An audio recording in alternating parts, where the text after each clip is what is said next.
एका सुंदर नात्याबद्दल पु ल देशपांडे लिहितात.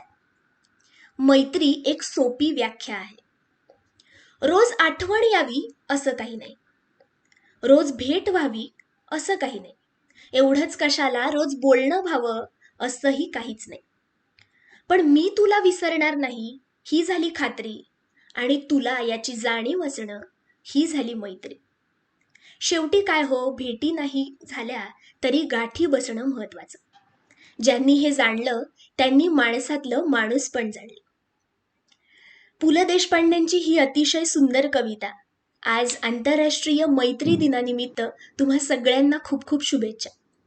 वा मैत्री या विषयावर किंवा या या नात्यावर आपल्या सर्वांचंच खूप प्रेम आहे, आणि म्हणूनच आपल्या कार्यक्रमात येणाऱ्या पाहुण्यांना आपण नवकवी अशी उपमा दिलेलीच आहे, पण त्यांना अजून एक उपमा आपण देतो, ती म्हणजे कवी मित्र किंवा कवी मैत्रीण.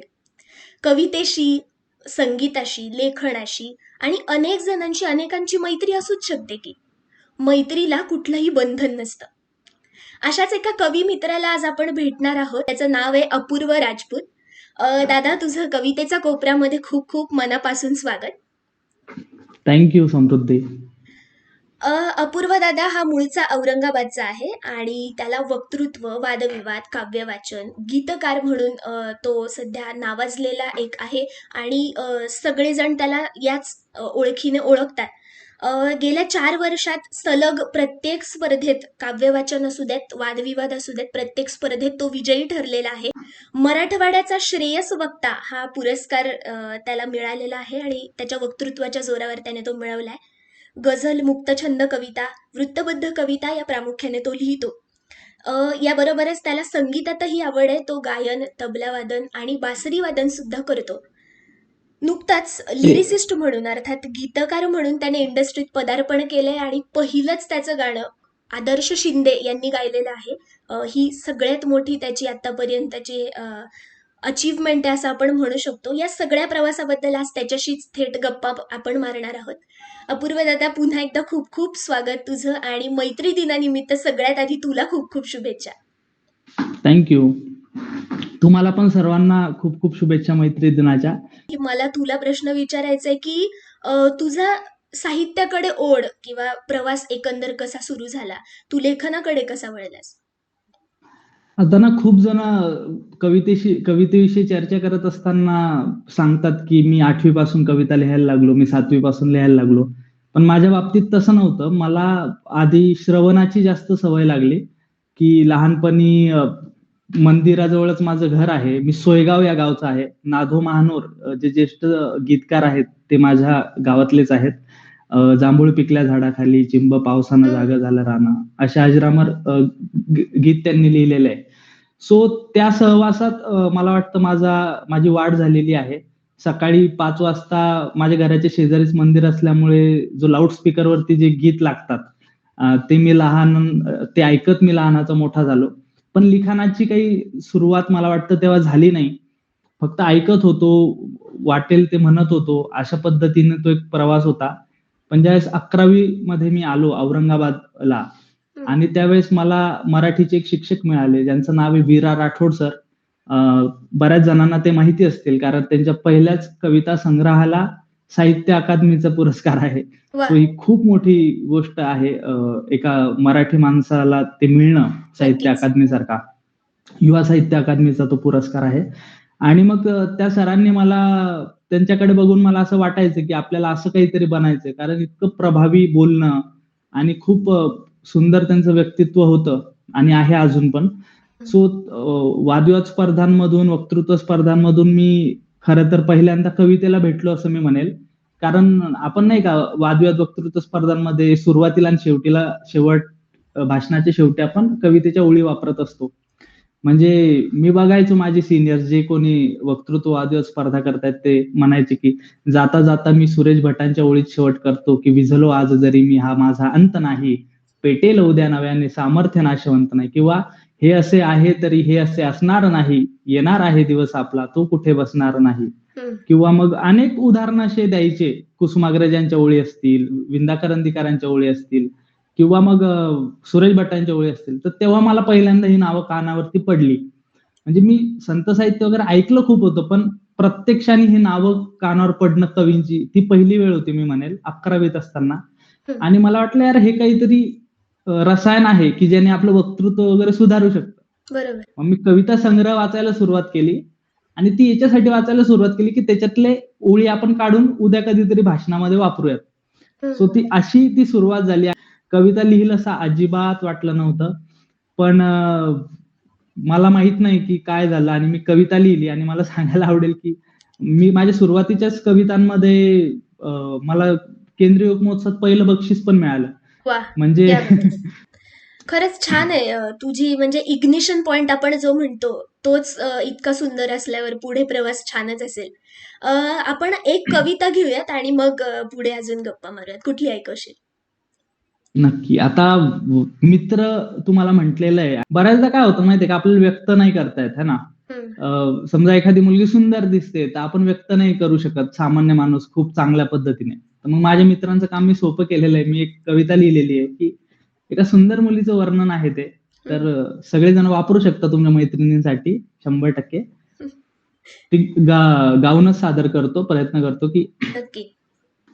जशी या तरुला अपेक्षा नभाची, तुझे आणि माझे तसे भेटणे, शहारा मनाला नवा येत जातो, बघूनी गुलाबी तुझे लाजणे. वाह!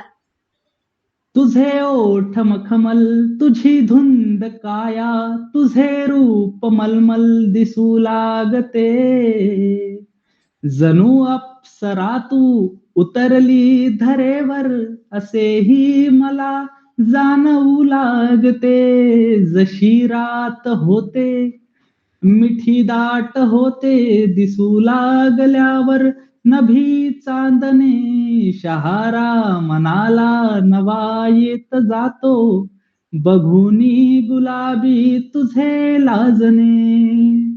क्या बात है! तुझा तुझा देह ओवी तुक्याची जणुआ, असे कोणती गूढ कादंबरी, तुझा देह ओवी तुक्याची जणुआ, असे कोणती गूढ कादंबरी, तुझा देह सारा जसे चंद्र तारे चमकतात येथे रित्यांबरी, जशा श्रावणातील पाऊस धारा निथैमान वारा, तुझे हासणे, शहारा मनाला नवा येत जातो, बघूनी गुलाबी तुझे लाजणे. वाह! थँक्यू. सुंदर, सुंदर. तू ऑल इन वन एक पॅकेज आहेस. म्हणजे वक्तृत्व, वादविवाद, कविता, गायन, वादन सगळंच जमतं. खरंच खूप सुंदर. तर ही कविता किंवा गीत जे तू आता म्हणालास, पण ओव्हरऑल तू गझल किंवा वृत्तबद्ध कविता सुद्धा लिहितोस आणि तुझा असा अट्टहास असतो की त्यावर प्रकाश टाकला जावा. तर काय मत आहे तुझं? हं. काय असतं माहितीये का, जर आपण इंडियन लिटरेचरचा सगळ्याच अभ्यास केला, तर मुळात काव्य म्हणजे काय? काव्याची निर्मितीच ही नादातून झालेली आहे. म्हणजे तू जर विचार केला, की पहिलं भारतीय काव्य जर कुठलं असेल किंवा ग्रंथ लिटरेचर कुठलं म्हणू आपण, तर ते ऋग्वेद. हं. ऋग्वेद सुद्धा वृत्तबद्ध कविताच आहे की. म्हणजे लयबद्ध कविताच आहे, वृत्तबद्ध कविताच आहे. ऋग्वेदापासून तर तुकारामांपर्यंत जेवढ्या पण संतांनी जे काही लिहिलेलं आहे भारतात, हे सगळं वृत्तबद्ध काव्य आहे. त्याचं सगळ्यात मोठं कारण असं आहे, की लयबद्ध कविता, वृत्तबद्ध कविता ह्या लक्षात पटकन राहतात. म्हणजे तुम्ही विचार करा ना, की ऋग्वेद समजा जर गद्यमध्ये लिहिलं असतं, तर लोकांचं पाठ झालं असतं का? आलं असतं का आपल्यापर्यंत 1000 वर्ष मौखिक परंपरेतून? हं. कबीरांचे दोहे आले असते का? अभंग आले असते का? मुळात काव्याची निर्मितीच अशामुळे झालेली आहे, की तुम्ही लयबद्ध लिहा, नादबद्ध लिहा, नादमय लिहा, जेणेकरून ते पटकन तुमच्या लक्षात बसेल, है ना? म्हणून मला असं वाटतं, की कुठलंही काव्य जे आहे हे याची पहिली अट ही लयबद्धता असावी. आणि मग काय झालं, खूप कालांतराने काय होतं, की हा विषय खूप डायल्यूट झाला कवितेसंदर्भातला आणि मग मुक्त छंद प्रकार त्यात आला. अ, आता त्याच्यात पण खूप मिसकन्सेप्शन्स आहे लोकांचे, की आमचे एक सर चेष्टेने म्हणायचे, की तुम्ही वहीचं पान जर आडवं केलं आणि त्याच्यावर निबंध जर लिहिला किंवा एक छोटीशी कथा जर लिहिली तरी ती कविता होते. तर मला वाटतं की मुक्तछंद पण लिहिल्यानंतर त्याच्यात एक नाद आणता येऊ शकतो, एक लयबद्धता आणता येऊ शकते. सो तुम्ही जर संदीप खऱ्यांच्या कविता वाचल्या किंवा वैभव जोशींच्या वाचल्या किंवा आता माझा मित्र सारंग पंपटवार लिहितो, तो पण बऱ्याचदा मुक्तछंद कविता लिहितो. त्याच्यात एक लय असते. हं, हं. सो मला वाटतं की कवितेत लयबद्धता असणं ही कवीसाठी चांगली गोष्ट आहे, कारण लोकांच्या ती पटकन लक्षात राहते. आणि मीही हे उदाहरण देत असतो की आई, बाबा, मामा, मामी फॅमिलीची नावं घेतल्यानंतर एखादं लहान मूल जर पहिली कुठली गोष्ट म्हणत असेल तर ती कविता आहे, लक्षात घ्या. तो पहिली कुठली गोष्ट तिची पाठ होत असेल तर ती कविता पाठ होते. "ए रे रे पावसा" म्हणा किंवा अनेक कविता असतील. "ट्विंकल ट्विंकल लिटिल स्टार" पण म्हणू आपण आताच्या ह्याच्यात. हं, हं, हं. ती का पाठ होते? कारण त्याच्यात एक नाद आहे. बरोबर. आपले गाणे का लक्षात राहतात? कारण त्यामध्ये एक लय आहे, एक नाद आहे. सो मला वाटतं की त्यामुळं हा माझा आणि बऱ्याच काव्यप्रेमींचा अट्टाहास असतो की तुम्ही सगळे प्रकार शिका. तुमचं लिहिणं हे बाय चॉईस असावं. म्हणजे मला मुक्तछंद पण लिहिता येतं, गझल पण लिहिता येते, वृत्तबद्ध कविता आणि मी गीत पण लिहू शकतो, अभंग पण लिहू शकतो. पण मला हा खयाल कशात मांडायचा आहे हे बाय चॉईस असावं. अगदी. ऑप्शनच नाहीये काही. आम्हाला बाकीचं काही येतच नाही. म्हणून मग आम्ही मुक्तछंद कविता लिहितो. असं हे चुकीचं आहे. तुम्ही किमान सगळे काव्यप्रकार अभ्यासा, हाताळा आणि नंतर तुम्हाला ज्याच्यात कम्फर्टेबल वाटेल ते लिहा. अगदीच. आज आंतरराष्ट्रीय मैत्री दिन आहे, तर या निमित्ताने काय ऐकवशील? माझा एक शेर मी तुम्हाला ऐकवतो, की तो शेर असा आहे, की "जगणे किती सुगंधी समवेत दोस्तांच्या, जगणे किती सुगंधी समवेत दोस्तांच्या, असते बरीच माया हाकेत दोस्तांच्या, असते बरीच माया हाकेत दोस्तांच्या." आणि मला वाटतं, की माझी काहीतरी कविता सादर करायपेक्षा माझे मित्र आहेत अनंत राऊत आणि गुरु पण आहेत माझे. सो त्याची मी मित्र कविता जी प्रचंड आजकाल व्हायरल होते, ती मी ऐकवतो आणि अगदी. त्याच्यातले काही शेर असे ऐकवतो, की जे कोणीच ऐकलेले नाही. म्हणजे ते एक विशेष नक्की, नक्की. त्याचं, की इर्शाद. दुःख अडवायला उंबऱ्यासारखा, दुःख अडवायला उंबऱ्यासारखा, मित्र वनव्यामध्ये गारव्यासारखा, मित्र वनव्यामध्ये गारव्यासारखा, वाट चुकणार नाही जीवनभर तुझी, वाट चुकणार नाही जीवनभर तुझी, एक तू मित्र कर, एक तू मित्र कर, आरशासारखा, मित्र वनव्यामध्ये गारव्यासारखा, त्रासलो जिंदगी चालताना पुन्हा, त्रासलो जिंदगी वाचताना पुन्हा, बस धडा मैतरी, बस धडा मैतरी वाचण्यासारखा, मित्र वनव्यामध्ये गारव्यासारखा. आणि बऱ्याचदा काय होतं, की मित्र कलेक्टर असला, डॉक्टर असला, इंजिनिअर असला, तरी तो भेटताना मित्रासारखा भेटायला पाहिजे. तर आनंद दादांचा समोरचा शेर आहे, की फेक तू मुखवटे भेट झाल्यावरी, फेक तू मुखवटे भेट झाल्यावरी, भेट रे दोस्ता, दोस्ता सारखा, क्या बात आहे. मित्र वनव्यामध्ये गारव्यासारखा. आणि माझ्या आवडीचा शेर आहे, की मैत्री चाटते गाय होऊन मना, मैत्री चाटते गाय होऊन मना, जा बिलग तू तिला, जा बिलग तू तिला वासरासारखा, क्या बात आहे. मित्र वनव्यामध्ये गारव्यासारखा. सुंदर. आनंददादांचे पण खूप खूप आभार. खरंच खूप सुंदर गझल, शेरो शायरी ही हो. लिहिलेली आहे. यानंतर आपल्या एपिसोडमध्ये छोटासा ट्विस्ट येणार आहे. कारण एक गेम आपण खेळणार आहोत. तर गेममध्ये असं आहे की 10 आकडे आहेत, 1 ते 10. यातला एक आकडा तू निवडायचा आहेस आणि त्यात जो शब्द असेल त्यावर तू चारोळी, शेर जे तुला जमेल ते तू नक्की. ऐकवशील. 1 ते 10 मधला कुठला आकडा निवडशील? एक. 1 हा आकडा. तर 1 हा आकडा तुझं ज्या गोष्टीवर नितांत प्रेम आहे, असं कविता. तर कवितेवर कविता करायची आहे.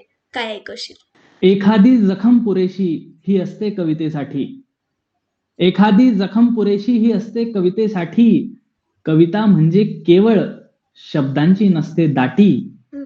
हृदयात कवीच्या जोवर जखमांची भळभळ आहे. हृदयात कवीच्या जोवर जखमांची भळभळ आहे. मंचावर आयुष्याच्या कवितांचा दरवळ आहे. क्या बात! मंचावर आयुष्याच्या कवितांचा दरवळ आहे. खरंच तुला ही दैवी देणगीच आहे असं मी म्हणेल. मला एक छोटासा प्रश्न आहे. मी बघितलंय तुझं काम जेव्हा मी सगळं बघत होते. हा एपिसोड घ्यायचा जेव्हा ठरला. तर तेव्हा असं लक्षात आलं की सलील कुलकर्णी अ, यांच्या समोर हम्म. सुद्धा तू तुझं सादरीकरण केलं होतंस. कविता, गझल येस. ऐकल्या होत्या. काय अनुभव कसा होता तुझा? आता मला वाटतं की 90s बॉर्न जे स्टुडंट आहेत सगळेच, म्हणजे 2000च्या आतले, हं, हं. यांनी सगळ्यांनी किंवा त्याच्यानंतर पण काही वर्षात जे लोकांचा जन्म झाला, यांनी आयुष्यावर बोलू काही हा कार्यक्रम बऱ्याचदा आपण झी वरती बघितला आहे. त्याच्या रेकॉर्डिंग ऐकलेल्या आहेत. आणि त्याच्यातली ती कोमेजून निजलेली एक परी राणी ती कविता असेल, किंवा अग्गोबाई डग्गोबाई, अशा बऱ्याच गोष्टी आपण ऐकत आलेलो हं, आहोत, हं. मला असं वाटतं. आणि सलील कुलकर्णी दादा आणि संदीप खरे दादा यांनी ते एका ते एका उंचीवरती मराठी कविता किंवा गीत नेऊन ठेवलेले आहेत. तर प्रत्येकाला असं इच्छा असते ना, की असं काहीतरी काम आपल्याला आयुष्यात एकदा करायचं आहे. आणि ज्या लोकांना बघून तुम्ही कविता लिहित असतात, कविता समजत असतात, त्या लोकांसमोर परफॉर्म करणं म्हणजे ते थरथरल्यासारखं होत होतं. आणि माझ्या मित्रांना माहिती आहे जवळच्या, की माझ्या बऱ्याच कविता पाठ आहे आणि मी कधी पण काही स्पॉन्टेनियस बोलत असतो. पण त्या दिवशी मला असं झालं, की त्यांच्या समोर गझल सादर करायची आणि मी सगळंच विसरून गेलो. हो. म्हणजे तो इतका प्रभाव, की यार काय सादर करायचं आता? म्हणजे मला सुरुवातच आठवत नव्हती. हं, हं, हं. मी ठरवून गेलेलो कुठली गझल सादर करायची, पण तरी मी म्हणजे पूर्ण ब्लँक झालो होतो. सो मला वाटतं, की ही गोष्ट तुला लक्षात येईल, की किती तो अगदीच, प्रभाव अगदीच. असेल माझ्यावरती, की मी सगळं विसरून गेलो, की काय. आणि मग मी कसं तरी एक 3-4 सेकंदाचा पॉज मागितला वेळ, आणि मग हं, परत हं. मी गझल ऐकवली आणि प्रत्येक शेराला दादाचे एक्सप्रेशन्स होते, वाह! तो म्हणत होता, तर मला खूप छान वाटलं. आणि माझा शेवटचा शेर जेव्हा झाला, तेव्हा त्यांनी शेवटच्या शेराचं स्वतः समीक्षण सुद्धा केलं, की हा शेर का महत्वाचा आहे आणि हा शेर मला का आवडला. तर मला बरं. वाटतं, की ती खूप मोठी गोष्ट आहे, की आपल्या शेराचं असं समीक्षण एवढ्या मोठ्या माणसाने करणं, खरंय. की तो शेर असा होता, की एका जागी थांबलोच तर डबके होऊ, एका जागी थांबलोच तर डबके होऊ, नदीसारखे म्हणून मग खळखळणे आले. हं. तर यावर सलील दादा म्हणाला, की मला वाटतं कलाकारांसाठी हा शेर खूप चांगला आहे. म्हणजे मी रिलेट करू शकतो म्हटला, की बऱ्याचदा काय होतं, की आपण तेच साचवून बसतो. एकच गोष्ट करत असतो आणि मग आपल्याला वाटतं, की झालं आता याच्या पलीकडे काही नाहीये. पण कलाकाराने नेहमी वाहतं असलं पाहिजे. नवीन-नवीन गावाला मिळत, नवीन-नवीन ठिकाणी पसरत असं जायला पाहिजे. आणि सगळ्याच जिथं-जिथं आपण जाऊ तिथं-तिथं आनंद, सुगंध, समृद्धी पोहोचवायला पाहिजे. सो अशा पद्धतीने सलील दादा खरंय. म्हटला आणि मला ते खूप छान वाटलं. अगदीच, अगदीच. खरंच खूप मोठी गोष्ट आहे ही आणि तुला ही संधी मिळाली ही सुद्धा खूप मोठी गोष्ट आहे. आणखी एक गोष्ट तू नुकतीच केलीस ती म्हणजे तुझं पहिलं गाणं रेकॉर्ड झालेलं आहे. बघा इश्काचं सुटलं या वारं या नावाचं गाणं आहे, जे लवकरच हं. तुम्हा आम्हा प्रेक्षकांच्या सर्वांच्याच भेटीला येणार आहे. ते जाऊन बघा हे तुम्हाला वेगळं सांगण्याची काहीच गरज नाहीये. अर्थात ते अपूर्व दादाने लिहिलंय म्हटल्यावर तुम्ही जरूर ऐकाल. पण तुझा आदर्श शिंदेबरोबर काम करण्याचा अनुभव कसा होता?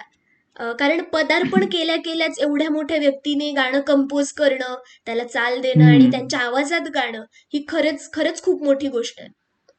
येस. तर काय झालं माहितीये का, याची सुरुवात तुम्हाला एक गोष्ट मी सांगतो, की तुम्ही कितीही चांगले कलाकार असा, पण तुम्ही माणूस म्हणून किती चांगले आहात, याच्यावरती तुमचं भवितव्य किमान या क्षेत्रात तरी ठरत असतं. सो सगळ्यांना पहिला तर कन्व्हर्सेशनच्या सुरुवातीलाच हा सल्ला देईल, खूप चांगले मित्र जोडा, खूप चांगली माणसं जोडा. कारण कलाकार असून काही फायदा नसतो. संधी देणारे पण पाहिजे तुम्हाला. अशी कितीतरी माझ्यापेक्षा लिहिणारे ज्यांच्याकडून मी शिकतो, कितीतरी भारी लोक आहेत आणि ते खूप चांगलं माझ्यापेक्षा लिहू शकतात. हं, हं. पण मला दैवी अशा बाबतीत आहे की मला खूप चांगली माणसं भेटली ज्यांनी माझ्यावर विश्वास दाखवला. तर त्यातला एक बिंग मराठी आहे, की बिंग मराठीनी हे गाणं करायचं ठरवलेलं. आता एक हं. किस्सा सांगतो. हे मी कुठेच बोललेलो नाही. पहिल्यांदा तुझ्याकडेच बोलतोय, की नक्की. एक माझा एक मित्र झी म्युझिकसाठी काम करतो. बरं. सो तो मला म्हटला, की "एक गाणं लिही, आपण करूयात." ठीक आहे.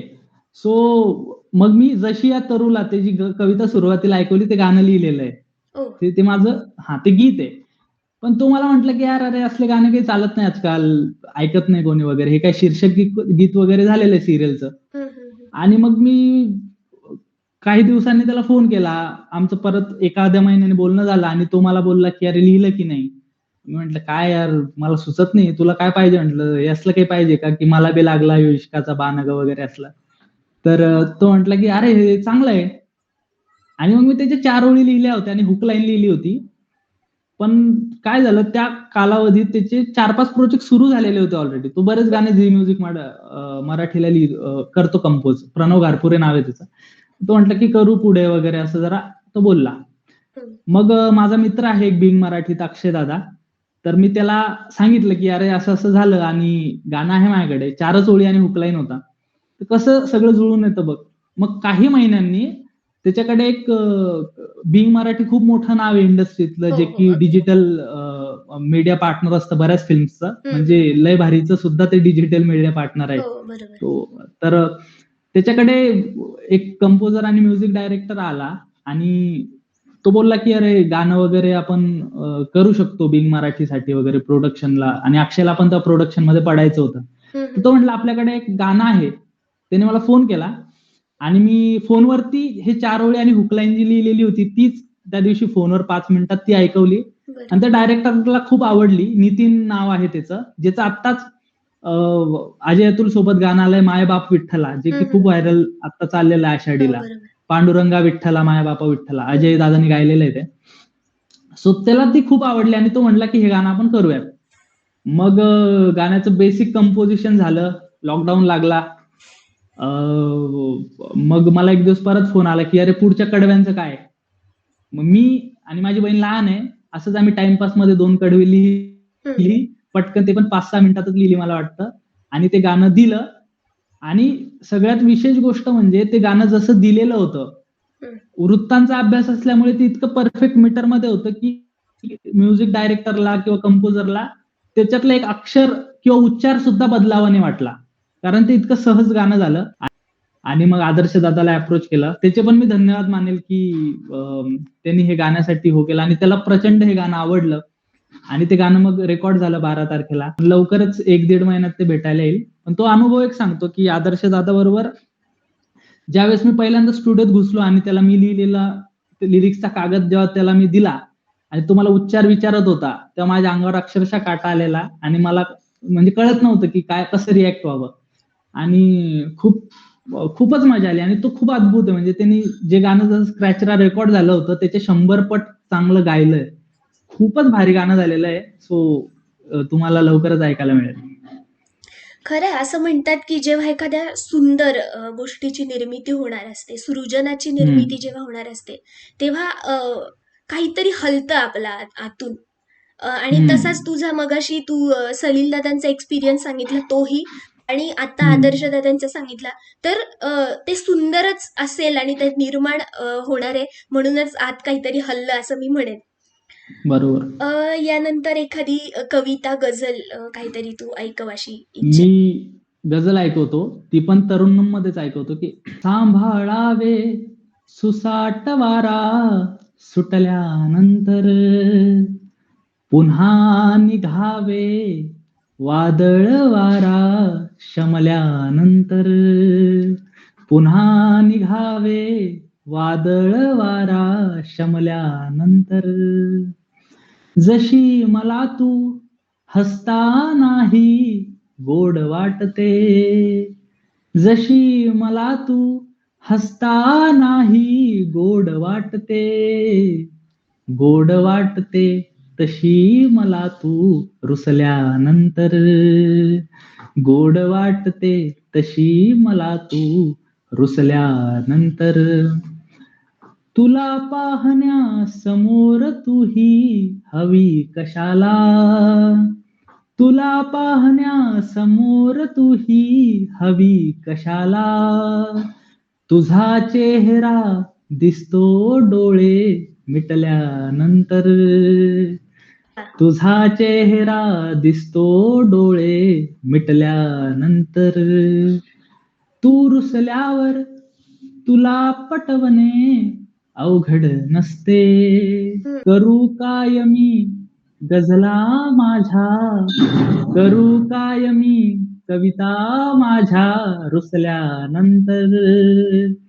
पडल्या भिंती झिजली दारे जरना त्यांची.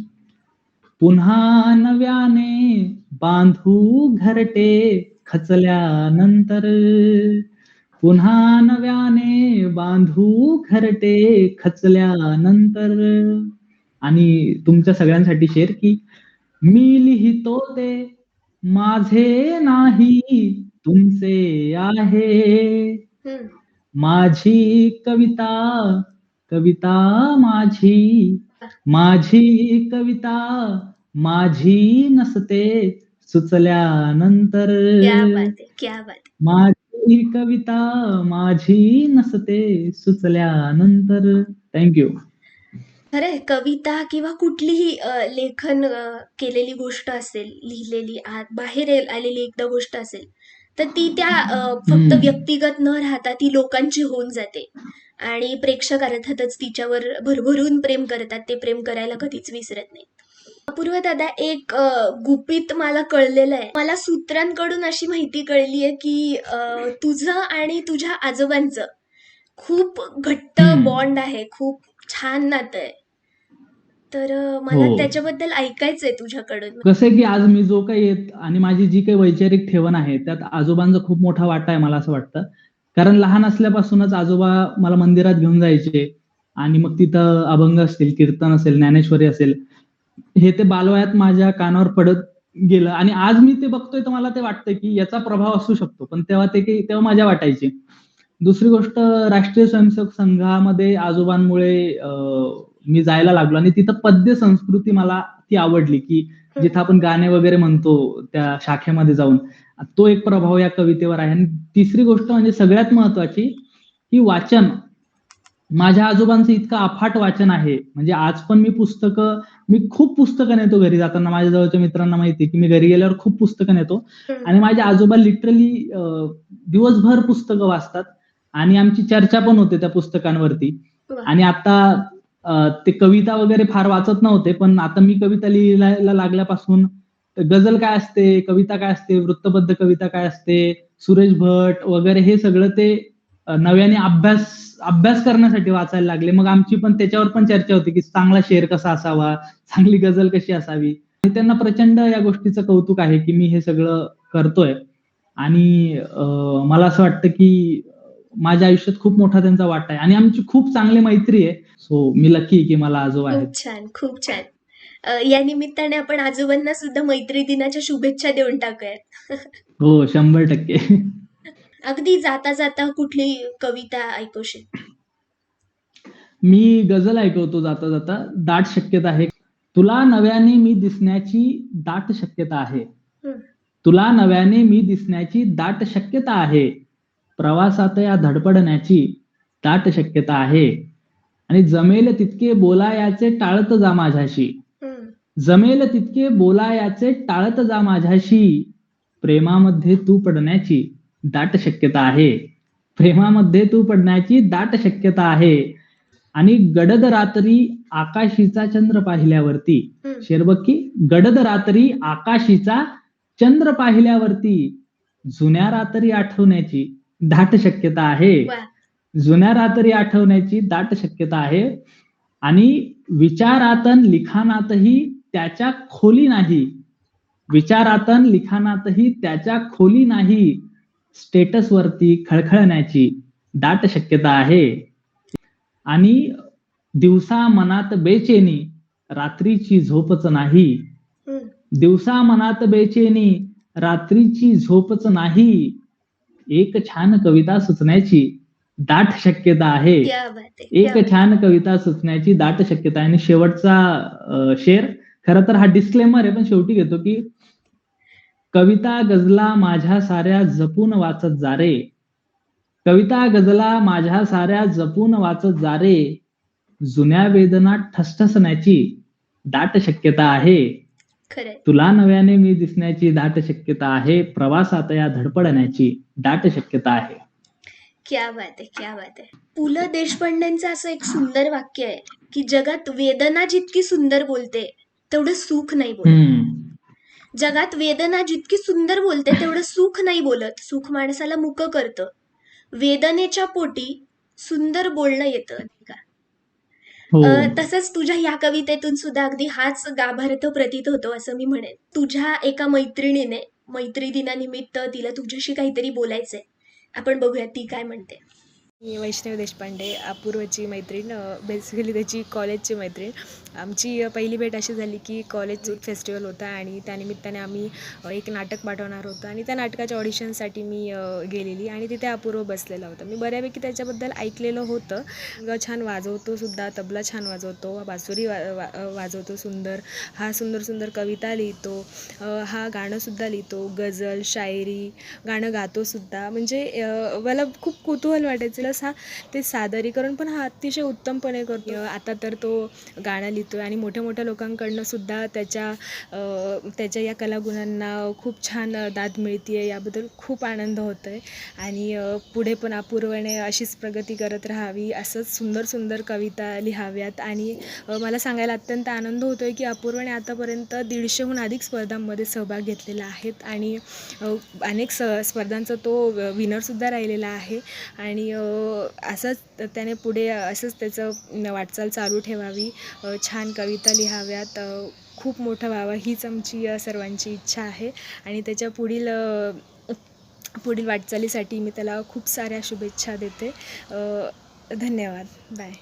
म्हणजे एकदमच असा फ्लॅशबॅक आला ग डोळ्यासमोर आणि तुम्ही बरोबर व्यक्ती हेरला. कारण तो जो ग्रूमिंगचा काळ होता माझा, तो एकदमच परफेक्ट बघितलेला आहे वैष्णवीने.